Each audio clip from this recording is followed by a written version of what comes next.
Bonjour, soyez les bienvenus sur France 3 Paris Île-de-France, nouveau numéro de dimanche en politique. Notre invité ce matin est le premier candidat à la mairie de Paris à s'être déclaré. C'était en mars dernier. Bonjour Pierre-Yves Bournazel. Bonjour. Quand député Agir et conseiller de Paris, vous êtes à la tête du groupe 100% Paris, qui a d'ailleurs pris un nombre conséquent d'élus.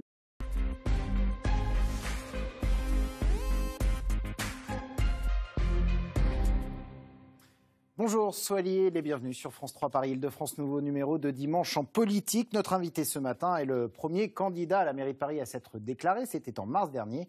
Bonjour Pierre-Yves Bournazel. Bonjour. Quand député Agir et conseiller de Paris, vous êtes à la tête du groupe 100% Paris, qui a d'ailleurs pris un nombre conséquent d'élus au groupe LR et indépendants. Alors dans un deuxième temps, on va parler mobilité. À vos yeux, le bilan de la mairie de Paris sur cette question est très mauvais. Vous allez en débattre avec Christophe Najdovski, l'adjoint à la maire de Paris en charge des transports et de la voirie.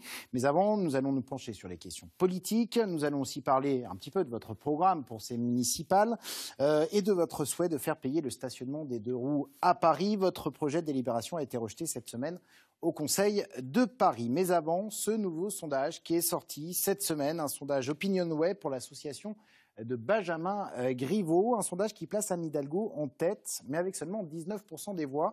Les derniers sondages la mettaient plutôt à 24%. Benjamin Griveaux, lui, est à 18%, Rachida Dati à 16%, l'écologiste David Béliard à 13%, Cédric Villani à 12%, Daniel Simonet et Serge Federbusch à 7%, et vous êtes à 4%, juste devant Gaspard Ganzer et Marcel Campion. C'est un point de moins que lors du dernier sondage. Comment vous le lisez, ce sondage? Quelle lecture vous en faites? D'abord, je le lis, mais ça ne m'impressionne pas beaucoup, les sondages. D'abord parce que les sondages, ça va et ça vient. La campagne n'a pas commencé, il n'y a pas eu de débat entre les candidats. Les Parisiens ne sont pas encore dedans. Et je veux dire que j'ai un vécu avec Paris. Je suis élu de Paris et du 18e depuis 11 ans. J'ai toujours été fidèle à Paris au 18e. J'y ai beaucoup appris, beaucoup compris des attentes des Parisiens. J'ai acquis une compétence sur les dossiers. J'ai gagné. Mais manifestement, il faut encore vous faire connaître. Mais bien sûr. Ça, c'est un enjeu pour vous. Vous savez, le retard de notoriété, c'est la campagne qui permet de le récupérer. Mais la légitimité, on l'a ou on ne l'a pas. Et j'ai une vraie légitimité à Paris. Et cette légitimité, je veux la mettre au service des Parisiens. J'ai une équipe qui va aussi bien de Jean-François Lamour, ancien ministre de Jacques Chirac, jusqu'à Amou Bouakas, qui était adjoint de Bertrand Delanoë, avec des élus qui viennent de LR, certains maires d'arrondissement, des élus qui viennent de l'UDI-Modem, des élus Agir, des élus indépendants, et puis beaucoup d'hommes et de femmes issus de la société civile, présidents d'associations, entrepreneurs, enseignants, des hommes et des femmes qui aiment Paris et qui ont le sens de l'intérêt général. Anne Hidalgo, quand même, qui chute de pas mal de points, de 5 points là, par rapport au sondage précédent, ça montre une dynamique où voilà, il faut relativiser tout ça. Il faut toujours relativiser, mais on voit bien simplement que ce que certains dans le milieu politique appellent les gros candidats, même s'il n'y a pas de gros et de petits candidats, car à la fin, c'est les Parisiennes et les Parisiens qui décident. On voit bien que pour celles et ceux qui ont été vus et revus, ces fameux gros candidats, donc, eh bien, il n'y a pas d'appétence pour eux. C'est peut-être qu'il y a un chemin pour le renouvellement, pour la sincérité, pour l'authenticité, pour l'engagement au service de Paris, rien que de Paris. C'est le chemin, moi, que j'ai emprunté. Bertrand Delanoë était loin d'être favori. Il était même parfois méprisé par les supporters de Jack Lang puis de Philippe Séguin. Il est bien devenu maire de Paris.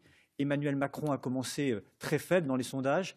Il est bien devenu président de la République. Ce que je crois, c'est que la campagne est faite justement pour construire une relation de confiance entre les candidats et les citoyens.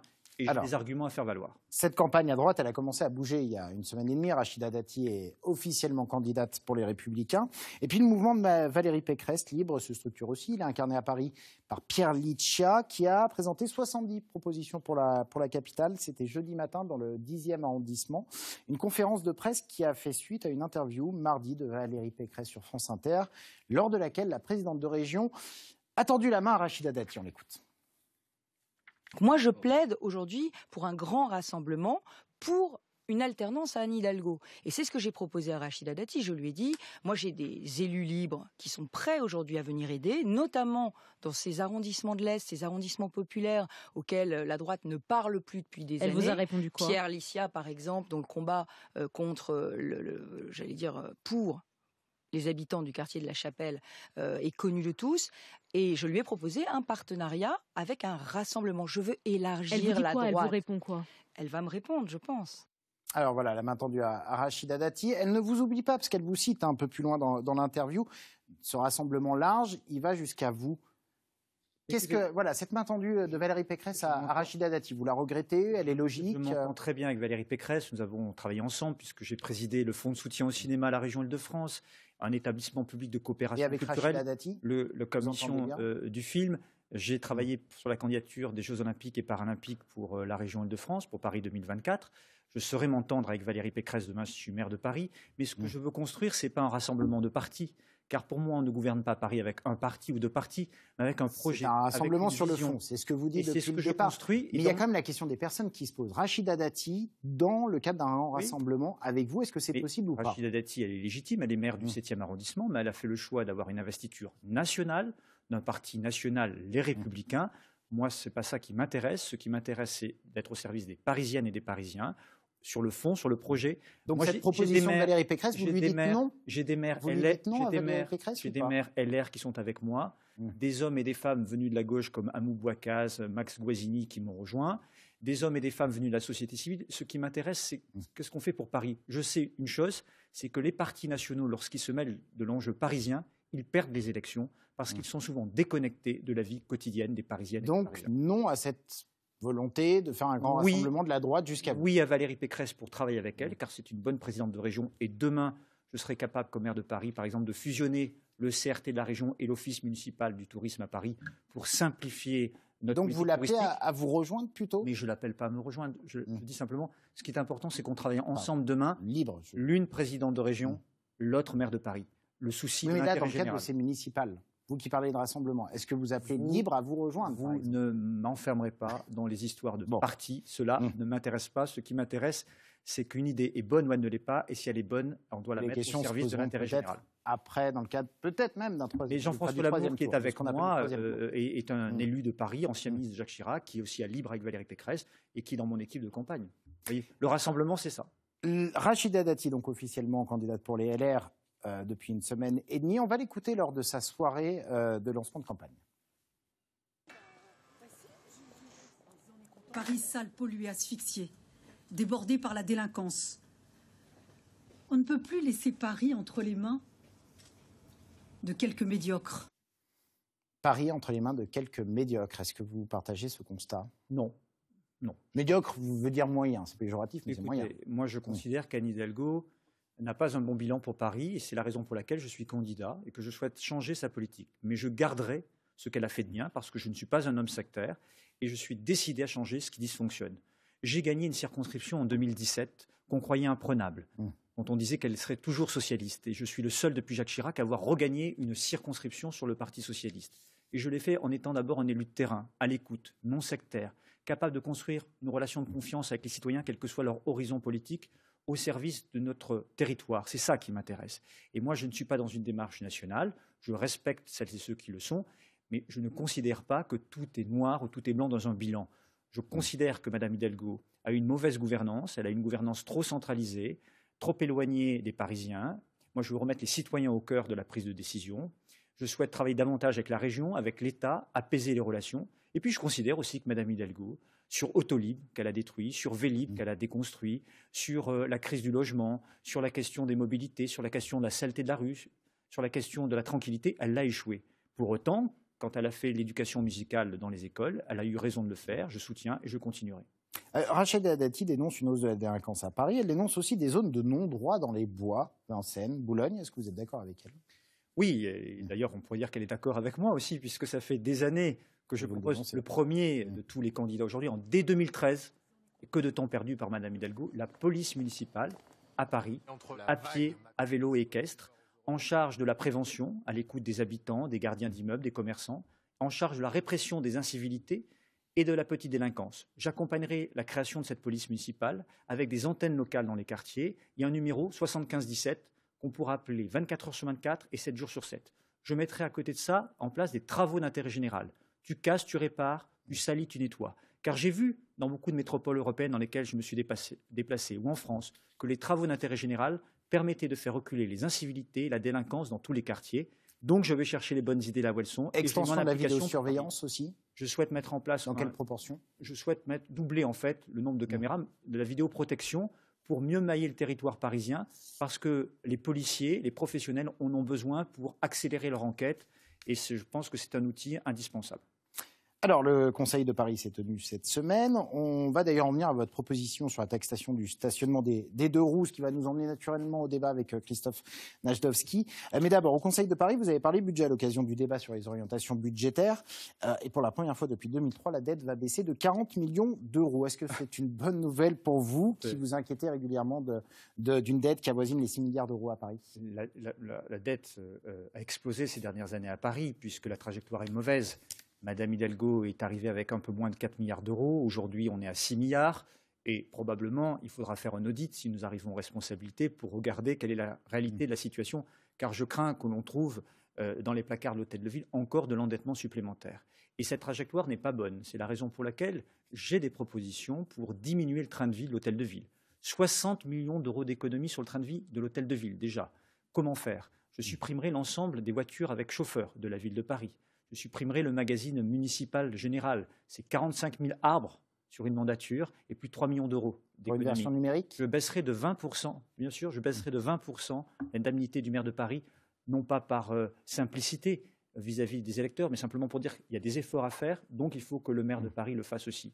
Et je vais réformer profondément à côté, en plus de cette réduction du train de vie hôtel de ville, l'administration. Et je ne remplacerai pas tous les fonctionnaires et agents publics qui partiront à la retraite, mais dans la technostructure, c'est-à-dire dans la multiplication des sous-directions et des satellites à la ville de Paris. Mais je garderai et redéploierai les effectifs sur les missions essentielles de la ville, la propreté, la sécurité, la petite enfance pour les familles. Que dites-vous quand la mairie parle d'une dette qui est saine et d'une dette qui est bien en deçà, quand on la compare aux autres villes par habitant, qui est bien en deçà de ce que d'autres villes en France peuvent connaître? Et Madame Hidalgo est très douée dans la communication, ça je n'en doute pas, mais lorsque, il y a 20 ans, sa majorité est arrivée aux responsabilités, il y avait une dette qui était équivalente quasiment à zéro. Et donc mal utiliser cette dette, il y a si elle est faite pour l'investissement, près de 6 milliards de dettes supplémentaires en 20 ans. C'est une mauvaise trajectoire. Et quand on veut assumer des responsabilités, quand on veut être maire de Paris soucieux des deniers publics, il faut avoir le courage de maîtriser cette dette, de réformer l'administration et de baisser le train de vie de l'hôtel de ville et de redéployer les crédits sur les missions essentielles qu'attendent les Parisiens. Moi, je veux être le maire du quotidien, un facilitateur qui amène de bonnes idées au service des citoyens et qui soit soucieux des deniers publics. Taxer le stationnement des deux roues, est-ce que c'est être maire du quotidien? Oui, je vais vous expliquer pourquoi. Parce qu'aujourd'hui, la situation, c'est la pire. C'est l'anarchie sur les trottoirs. Et beaucoup de Parisiens, de piétons, demandent à ce que ces deux roues motorisées ne soient plus sur les trottoirs. Deuxièmement, c'est la première source de bruit à Paris. Et notre ville est stressante. Et il faut déstresser notre ville et les Parisiennes et les Parisiens. Et ces sources de pollution, 11 fois plus qu'une voiture d'essence en termes de monoxyde d'azote, par exemple. C'est la raison pour laquelle j'ai essayé de construire avec un groupe de travail, des citoyens, des associatifs et des experts, des solutions opérationnelles, concrètes, pour inverser la tendance et mettre fin à ce conservatisme. En finançant des places de stationnement, 15 000 supplémentaires sur la prochaine mandature très vite, pour sortir les deux roues motorisées des trottoirs. Tout ça financé par la redevance, enfin par le stationnement payant qui générera 30 millions d'euros que nous pourrons utiliser pour ces places de stationnement, pour rénover la voirie. Il y a des nids de poules partout, il y a beaucoup d'accidents aujourd'hui à Paris. Eh bien, on va rénover cette voirie, on va mieux gérer les travaux à Paris, parce que ça a été vraiment malheureusement pas à la hauteur sous cette mandature. Et moi, je veux être un maire efficace et opérationnel avec une équipe qui va s'occuper de la gestion de la voirie et de la rénover, de l'entretenir. Et ensuite, on va financer la transition écologique, c'est-à-dire qu'on va augmenter la prime pour l'achat de vélos et de deux roues électriques afin de permettre à chacun de moins polluer dans la ville. Et le stationnement sera gratuit, évidemment, pour eux. Pour l'électrique. Votre projet de délibération a été rejeté. Vous avez eu le soutien des écologistes, en revanche, mais rejeté notamment par le groupe PS, par le groupe enfin les macronistes de droite, ce qu'on appelle les macronistes de droite, et par le groupe PS, l'exécutif renvoyant aux états généraux du stationnement qui est prévu après les élections. Est-ce que vous les avez mis un peu en porte-à-faux, la majorité? En tout cas, renvoyer à des états généraux, c'est aussi dire on fera un jour un état des lieux, on fera un jour un rapport. On connaît la situation. Je l'ai décrite à l'instant. Saturation du domaine public, saturation des trottoirs, pollution et bruit. Il faut traiter ce sujet. J'ai eu le courage de faire des propositions.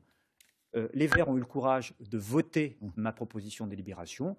D'autres élus, par exemple de LR, comme Brigitte Kuster, étaient favorables à ma mesure et me l'ont dit. D'autres, comme Anne-Christine Lang ou Mao Péninou, qui viennent plutôt de la gauche, macronistes dits de gauche, ont voté ma proposition. Vous voyez, moi, j'essaie de faire une construction d'une majorité de grand de projets. rassemblement large. Non, mais au service de Paris.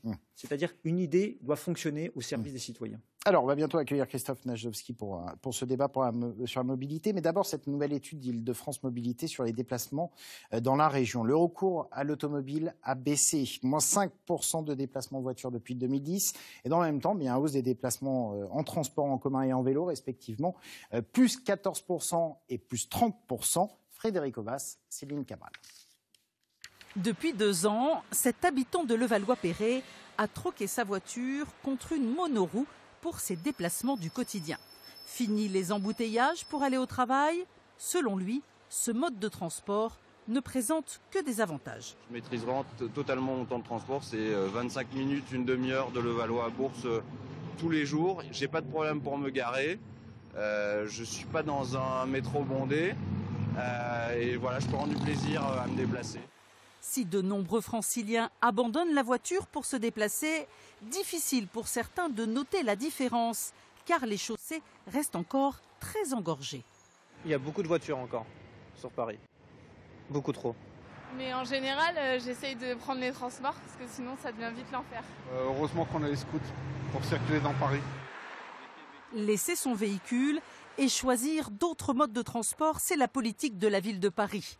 La mairie cherche à multiplier les alternatives à la voiture individuelle. Objectif, changer les comportements en matière de mobilité dans la capitale. Aujourd'hui, il faudra plusieurs années, voire même plusieurs décennies pour rééquilibrer l'espace entre les différents modes de transport. C'est ce que nous faisons à Paris en donnant la priorité aux couloirs de bus, aux tramways, aux pistes cyclables. Faire reculer l'usage de la voiture à l'échelle de la région, une démarche également soutenue par Île-de-France Mobilité. Nous allons donner une aide de 500 € à l'achat de vélos électriques et nous allons mettre en location 10 000 vélos électriques pour 20 € par mois après remboursement employeur. Et là aussi, le vélo correspond très bien à une offre de proximité. Le recul de l'usage de la voiture, une nouvelle tendance qui pourrait avoir des conséquences sur les prochaines élections municipales. Bonjour Christophe Najowski. Bonjour. Vous êtes adjoint Europe Écologie Les Verts, toujours ? Oui, bien sûr. À la mairie de Paris, en charge de la voirie et des déplacements. Est-ce que cette étude d'Île-de-France Mobilité, à vos yeux, vous donne raison sur la politique que vous menez à Paris, qui consiste à réduire la place de la voiture, bien sûr ? Elle montre que ce que nous faisons à Paris aujourd'hui se diffuse au-delà des frontières du périphérique, avec une envie aussi des franciliens de se déplacer autrement et de laisser leur véhicule individuel. Alors bien évidemment, il faut donner les alternatives nécessaires pour pouvoir se déplacer autrement. Et c'est la raison pour laquelle nous poursuivons l'investissement dans les transports collectifs, les métros, les tramways, les RER, avec la porte Payot aujourd'hui qui est en travaux pour accueillir une nouvelle gare. Et donc, c'est en développant les alternatives, avec le vélo également, les pistes cyclables qui se développent depuis ces derniers mois à Paris, que l'on pourra aussi faire en sorte que les franciliens délaissent encore plus leur véhicule. Pierre Bournazel, ce bilan à la mairie de Paris, comment est-ce que vous le jugez ? Vous êtes assez critique sur la question de la mobilité. Je peux que la partager. J'y suis favorable. Et d'ailleurs, lorsque Bertrand Delanoë était maire de Paris, j'ai soutenu tous ces projets d'extension du tramway, d'extension de Vélib, la mise en place d'Autolib. Je regrette que dans cette mandature, on ait d'ailleurs déconstruit les réussites de M. Delanoë. Destruction d'Autolib, mise à mal de Vélib. Ça a eu des conséquences et des répercussions très nettes pour les Parisiennes et les Parisiens. En revanche, sur les transports en commun, oui, il faut que nous les développons.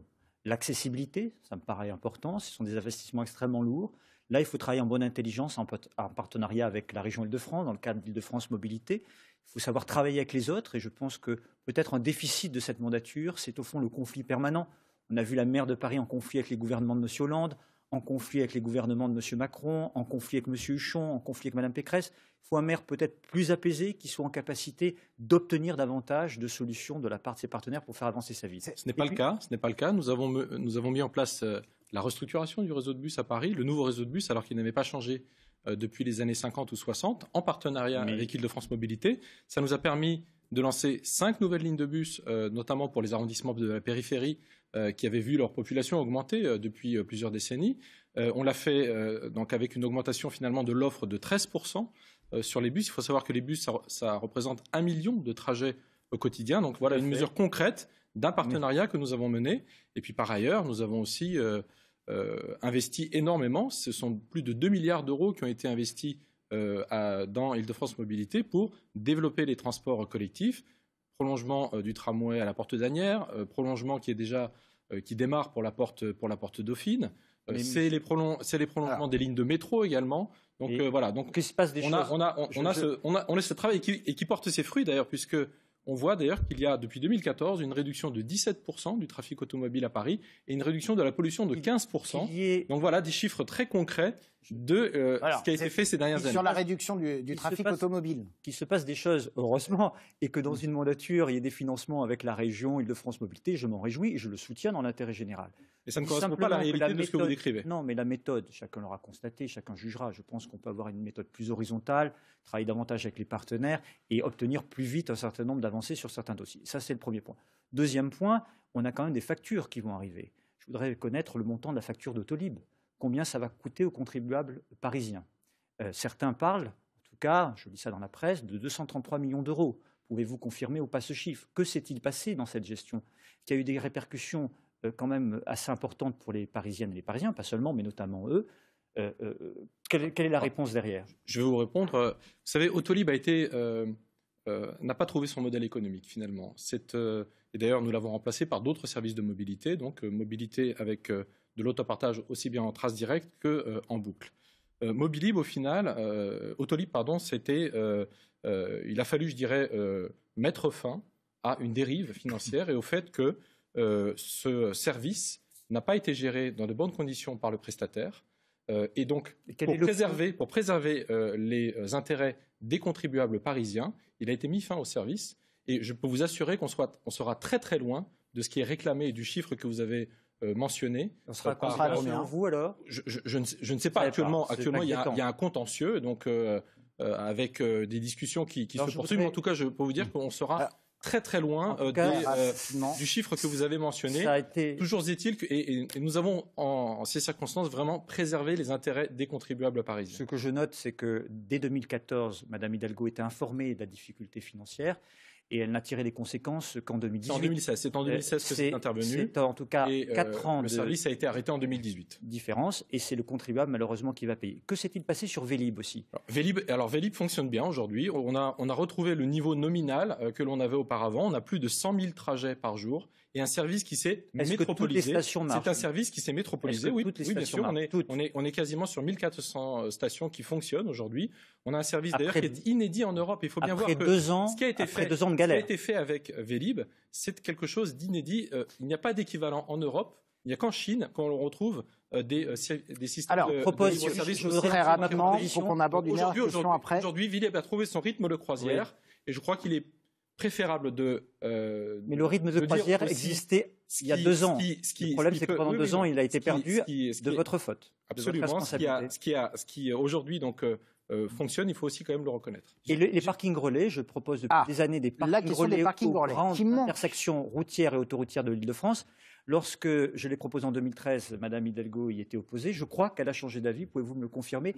On a voté des délibérations, monsieur. Oui, bien sûr. Alors, de Paris, peut-être. Est-ce qu'on va le faire avec la région Île-de-France? Peut-être ne le savez-vous pas, mais on l'a fait avec la région Île-de-France, absolument. Donc nous avons mis en place 1200 places aux portes de Paris. On est loin des 10 000 que je propose. Mais 10 000, c'est le projet à l'échelle francilienne. Et aujourd'hui, nous travaillons avec Île-de-France Mobilité. Donc vous reprenez ne sont pas spécialement avérés, M. Bournazel, aux portes de Paris, ils sont plutôt aux portes de l'agglomération. Et de la 86. En bonne entente avec Mme. Il n'y a pas de projet pour l'instant sur la 86. Dernière question, si vous plaît. Allez-y. Il y a un sujet très important, c'est le stationnement. Que s'est-il passé aussi sur le stationnement, notamment avec Striteo?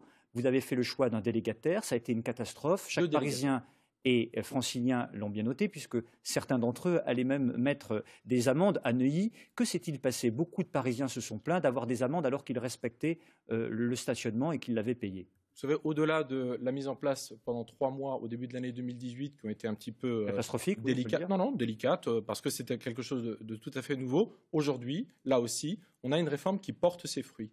le taux de vide dans l'espace public qui était de 4%, il est passé à 12%. Aujourd'hui, il est plus facile de se stationner et de trouver une place pour son véhicule lorsqu'on vient à Paris parce que, tout simplement, c'est mieux contrôlé et donc c'est une meilleure gestion de l'espace public. Et d'ailleurs, ce sont des rentrées financières plus importantes pour la ville de Paris. Donc ce sont des recettes supplémentaires et ça montre précisément, justement, que l'espace public est mieux géré qu'il ne l'était auparavant par la préfecture. Ce que je note, c'est qu'à chaque fois que vous avez un dossier, Autolib, qui marchait bien et qui est dans une dérive par votre politique, Vélib ou le stationnement, vous dites, une fois que vous avez rattrapé vos erreurs, regardez, ça fonctionne bien. Mais nous avons mené des réformes d'ampleur, M. Brandazet. C'est la raison pour laquelle, ça fonctionnait bien avant, et vous avez déconstruit, voire détruit les services pour les Parisiens, et après vous nous expliquez que ça marche mieux.